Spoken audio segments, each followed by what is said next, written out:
Que s'est-il passé un 15 juillet dans l'histoire? Et j'ai choisi le 15 juillet 1815, un mois après la défaite de Waterloo. Napoléon Bonaparte se rend aux Anglais. Et oui, hier, on a vu une monarchie qui commençait à tomber et aujourd'hui, 15 juillet, on assiste à la chute finale d'un empereur.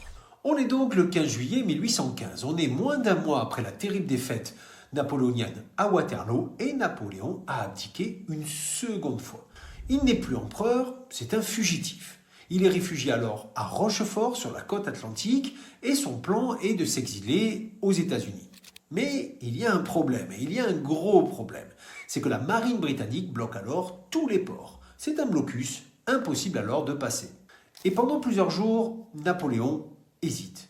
Tenter de forcer le blocus, se cacher sur un navire marchand, et finalement, il va prendre la décision la plus surprenante. Il va décider de se rendre à ses pires ennemis, les Anglais.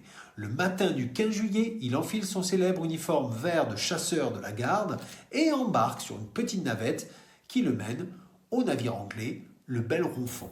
En montant à bord, il dit au capitaine Maitland qui l'accueille « Monsieur, je viens me mettre sous la protection de vos lois ». Napoléon espère alors un exil tranquille, peut-être dans la campagne anglaise.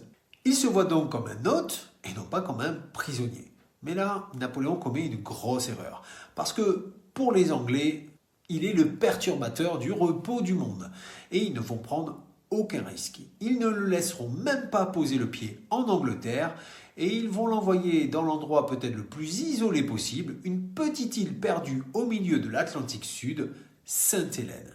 Et ce 15 juillet marque la fin définitive de l'incroyable épopée de Napoléon.